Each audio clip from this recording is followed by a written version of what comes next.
आपला बाबा कुठे आहे? आपला बाबा की नाही खूप दूरच्या गावी गेलाय. देवाचं घर असते ना तिकडं. तिचा बाप मिलिटरी मध्ये देश सेवा करत होता. एवढे देश सेवा म्हणता तुम्ही मामी. इतक्या वर्षात सगळं पेन्शन तरी मिळालं का आपल्याला? मी माझ्या पोराला पतूर लिवलंय. ते जाताना पोस्टाचा डब्बा आहे ना त्यात घालायचं. जर आपण टाकलेलं पत्र अमेरिकेला जात असेल तर हे पत्र माझ्या बाबाकडे पण जाईल ना. अरे हा आजी, हे पत्र माझ्या बाबाला दे. तू देवा घरी चालली आहेस ना म्हणून तुला सांगते. संगे खटक्या बोट जाग्यावर पलटी असते आपलं. तुम्ही इकडे काय करताय? ते मी संगीत आईला कुस्ती शिकवत होतो है ना. आजी, तू देवा घरी कधी जाणार आहे?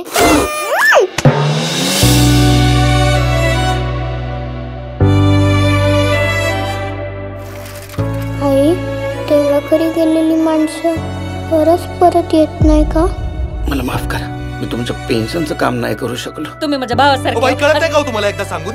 माग पण माणसंच आहेत ना. टेबलच्या इकडचे सगळे माणसंच आहेत रे. पण टेबलाच्या तिकडे बसलेला तुम्ही गिधाड आहे गिधाड. आज आईचं मोठं भांडण झालं. आई खूप रडत होती. तू उद्याच्या उद्या पहिल्या एसटीने घरी ये. माझा बाबा सुपरमॅन आहे. तुझं पत्र मिळालं, मी लवकरच येतोय. तुझा बाबा. घालूया पिंगा, करूया दंगा.